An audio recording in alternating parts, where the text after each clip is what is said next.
Bonjour bien-aimés dans le Seigneur, bonjour de partout où vous êtes. Je vous salue de partout où vous êtes. Je suis revenue, moi votre sœur, je vous apporte la parole, la bonne nouvelle de Jésus. La bonne nouvelle qui nous sauve, qui nous garde, qui nous protège. Chaque chose a son temps, chaque chose a son temps. Il y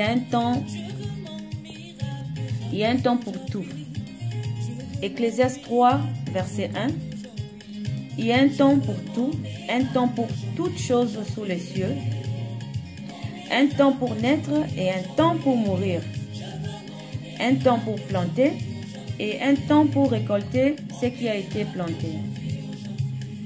Maintenant, c'est le temps de Christ, le temps de Jésus, le temps de Dieu. Bien-aimés, les jours sont mauvaises. Rachetons le temps. Celui qui n'a pas Christ en lui ne pourra pas survivre dans ce monde que nous vivons.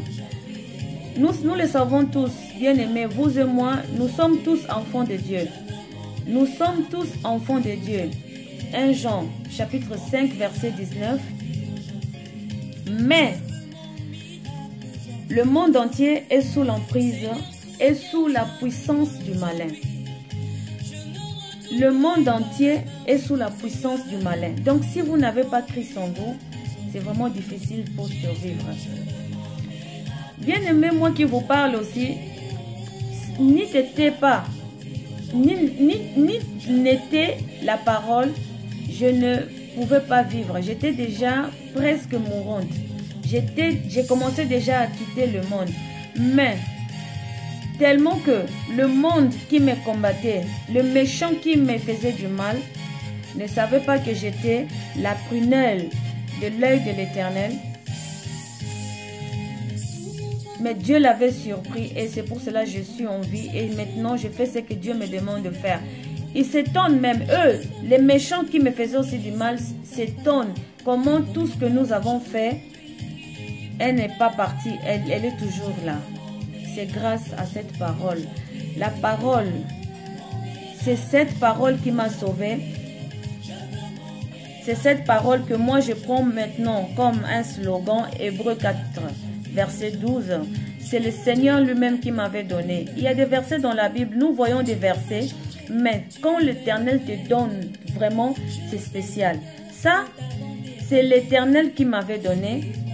Et il m'avait montré la puissance de cette parole. Hébreux 4, 12. Il dit, car la parole de Dieu est vivante et efficace, plus tranchante qu'une épée, quelconque à deux tranchants, pénétrant à séparer, à partager âme et esprit, jointure et moelle. Elle juge les sentiments et les pensées du cœur. Depuis que le Seigneur lui-même m'avait donné cette parole, donc c'était pour me faire voir quelle est la puissance de la parole. Et il me l'avait demandé de la graver sur le mur de mon mémoire pour que je puisse les relire, de le voir tout le temps. C'est pour cela que j'avais pris cette parole en considération et c'est devenu un slogan pour moi. Bien aimé, je suis venue parce que le Seigneur m'envoie de partager sur un thème, sur le juge unique. Le juge unique, le Seigneur Jésus veut encourager quelqu'un sur cette parabole des juges uniques. Il veut encourager quelqu'un de persévérer dans la prière. Le juge unique, nous allons pouvoir le lire dans Luc chapitre 18, le premier verset jusqu'au 8e verset. Pour toujours raccourcir le temps, je ne veux pas consommer de temps, je ne veux pas lire, mais je veux seulement expliquer. Peut-être que je veux prendre seulement des petits points essentiels où Jésus nous montre comment persévérer dans la prière. Donc le premier verset, le Seigneur nous dit, Jésus leur adressa une parabole pour montrer qu'il faut toujours prier et ne point se relâcher.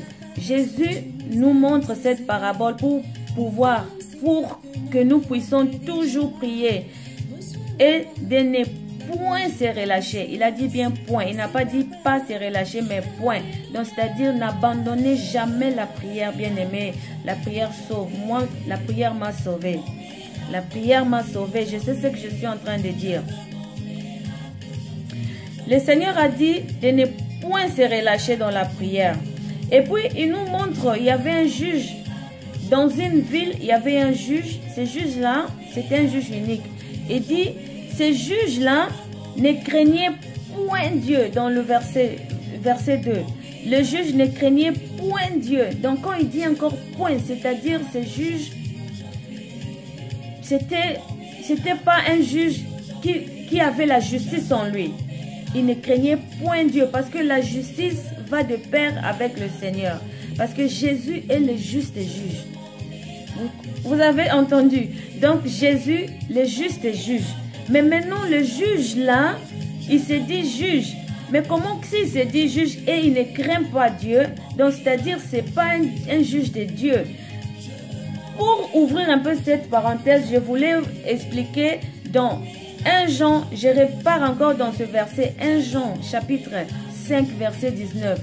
Vous et moi, nous sommes enfants de Dieu, mais le monde entier est sous la puissance du malin. Donc le monde entier, on a dit, sans exception. Donc le juge ici qui ne craint point Dieu, ça montre que il fait partie aussi des juges qui sont sous comment je peux dire, sous la puissance du malin. Ils n'ont pas de justice en eux. Donc, frères et sœurs, parfois dans la vie courante, il y a des problèmes toujours. Il y a d'autres qui vont à la justice demander, poser des plaintes ou bien chercher des justices en justice. Jésus nous dit, dans la justice, il y a des juges uniques là-bas. Il y a des juges uniques qui ne craignent point Dieu. Donc, c'est-à-dire, ils n'ont pas de justice en eux. Donc, n'allez pas chercher de justice en justice. Cherchez la justice en Jésus-Christ, qui est le juste juge. Nous allons continuer. Le juge ne craignait point Dieu et il n'avait point d'égard à personne. Donc, ils s'en foutaient des gens. Donc, c'est un juge. Il se dit juge, mais il ne respecte pas les gens. On le voit bien.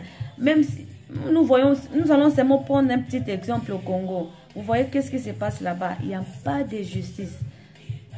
Nous voyons tout ce qui se passe là-bas. Donc, pour dire que ils n'ont pas Dieu, ils ne craignent pas aussi Jésus. Donc, ce sont des juges des mondes de ténèbres.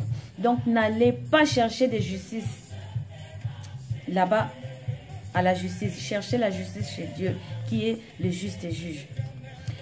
Et il ajoute, dans le verset 3, il dit, il y avait aussi dans cette ville une veuve qui lui dit, qui venait lui dire, fais-moi justice de ma partie adverse. Pendant longtemps, il refusa. Jésus dit, pendant longtemps, le juge refusa. Parce que seulement, il n'avait pas la justice en lui. C'était un juge du monde des ténèbres. Pendant longtemps, il refusa. Mais, Jésus ajouta, ensuite, il dit en lui-même, quoique je ne crains point Dieu, quoique je ne crains point Dieu, et que je n'ai d'égard pour personne, néanmoins, parce que cette femme m'importune, je lui ferai justice afin qu'elle ne vienne pas sans cesse me rompre la tête. Donc, par fin de compte, le juge dit, il est fatigué parce que la femme insistait. Pendant longtemps, la Bible nous dit, Jésus nous dit, pendant longtemps. Par fin de compte, il vient, il dit, bon, il va quand même faire la justice à la femme pour que la femme ne vienne plus l'embêter. C'était ça son but, pour que la femme ne vienne plus. Mais Jésus nous dit dans le verset 6, il dit, écoutez ce que le juge unique dit. Le juge unique, lui qui ne craint pas Dieu, lui qui est le juge du monde des ténèbres, il dit cela, il va quand même faire cette justice. Et dans le verset 7, il dit, et Dieu ne fera-t-il pas justice à ses élus qui crient à lui jour et nuit? Et ne tardera-t-il Et ne tardera-t-il à leur égard?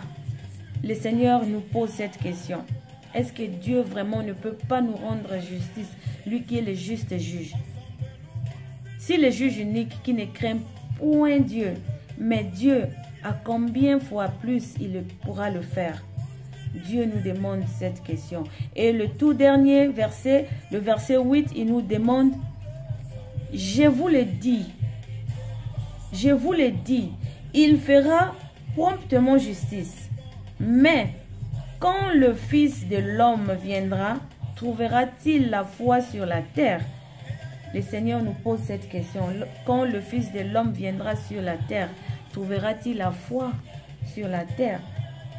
Bien-aimé, Hébreux 11, verset 6 nous dit, « Or, sans la foi, il est impossible de lui être agréable. » Jésus aime, Dieu aime les gens qui ont la foi.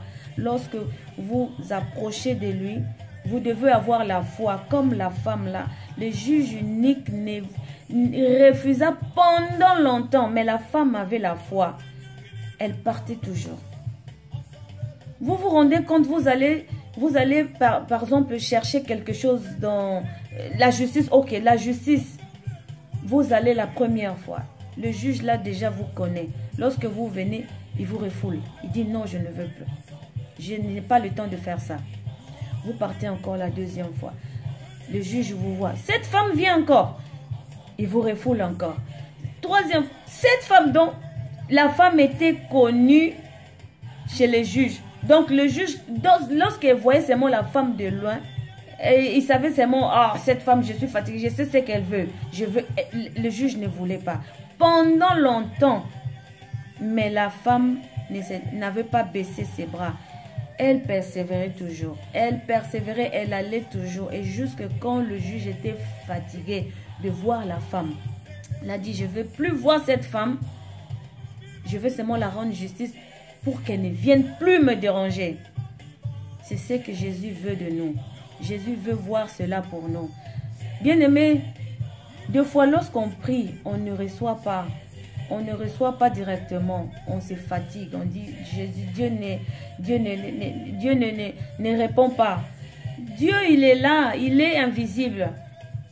Comme je suis là, je suis avec le Seigneur. Le Saint-Esprit est ici avec moi, mais je ne le vois pas, mais il est là. Deux fois, je peux aussi dire que je suis fatigué, je ne veux pas faire. Mais Jésus dit, venez avec foi. Venez avec foi. Et lorsque vous vous approchez de lui, sachez que, croyez que dans votre tête, mettez dans votre tête qu'il existe. Lorsque vous priez, Jésus existe. Dieu existe. Et qu'il est le rémunérateur de ceux qui le cherchent. Hébreux 11, verset 6. Il est le rémunérateur. La femme cherchait justice. Elle était veuve. Son mari était mort. Peut-être qu'elle cherchait les biens de son mari. Pour récupérer les biens de son mari. Peut-être qu'on l'avait ravi cela. Pour elle, elle avait vu que c'était bon de trouver le juge pour que le juge puisse juger cette affaire, de lui remettre tous ses biens. Mais par fin de compte, le juge ne voulait pas. Elle a persévéré, elle partait, même si on la chasse, elle partait toujours. Et le juge était fatigué, elle avait fait justice et la femme avait reçu ce qu'elle voulait. Et Dieu nous dit, nous aussi, Hébreux 11, 6, a gravé cette parole. Dieu, il est notre rémunérateur. Donc, c'est lui qui nous donne tout ce que nous voulons. La femme avait réussi pour elle chez les juges. Mais Dieu, c'est lui qui nous aime. C'est lui qui nous a créés. Combien de fois il pourra nous le faire? C'est qu'il veut seulement voir la persévérance. Il veut voir si vous l'aimez. Il veut voir vraiment si vous l'aimez. Bien aimé, moi qui vous parle ici, on m'a combattu depuis que j'étais enfant. Depuis mon enfance, on m'avait mis que je sois rien dans la vie.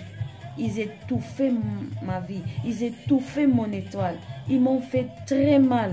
Très mal. Et ils avaient fait leur programme à la fin. Lorsque je serai grande, commentaire. C'est tout ce qu'ils avaient programmé.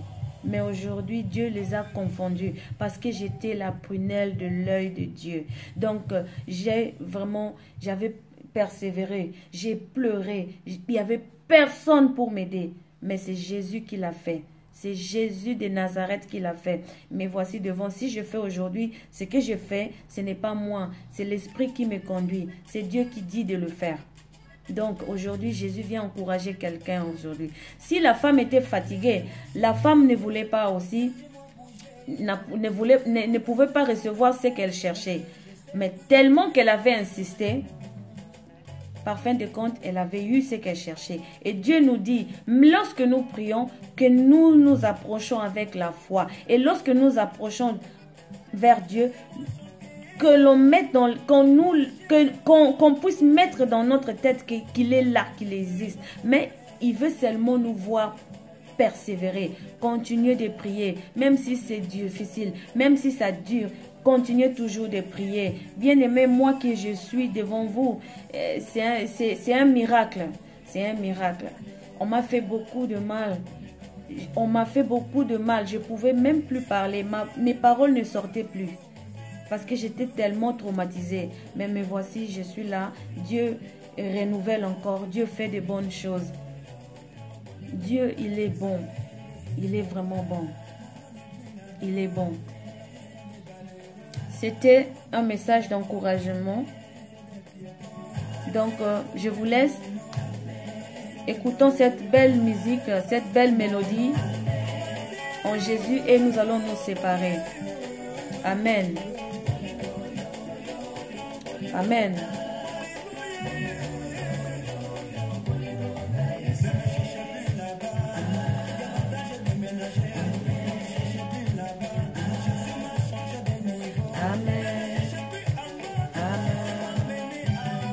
Yes.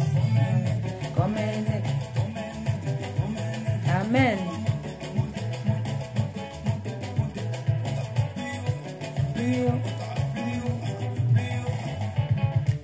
Écoutez, on va faire quelque chose, bien aimé.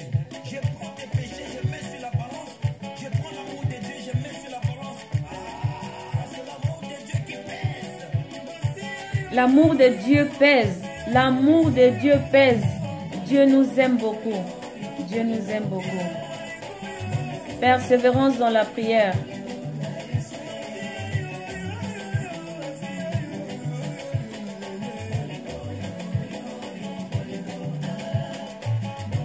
L'amour de Dieu est grand.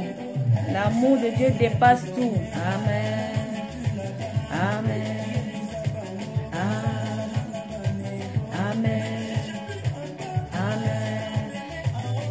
Il faut monter avec la prière. Montez, montez, montez. Ne vous fatiguez pas. Montez avec la prière. Dieu va agir. Dieu va nous donner. Dieu va nous consoler. Dieu vous donnera tout ce que vous cherchez.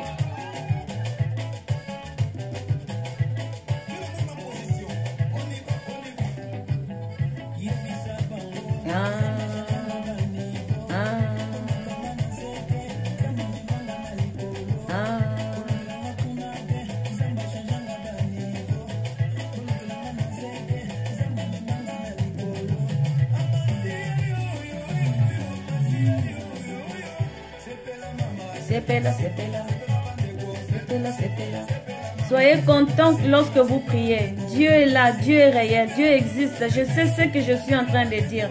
Ce que j'ai vu dans ma vie. Ni t'étais Dieu, j'allais plus être en vie. Amen. C'était là. C'était là.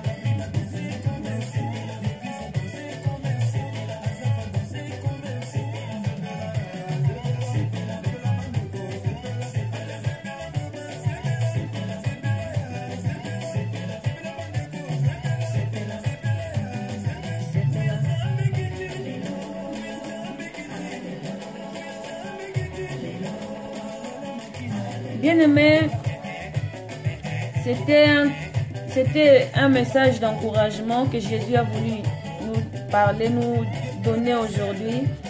Donc, soyez persévérés, soyez dans cet encouragement, recevez cette parole. Hébreux 12, Hébreux 4, verset 12, l'épée de l'Éternel. Nous vivons dans des moments difficiles. il n'y a plus le temps de s'amuser. Donc prenez cette parole pour vous.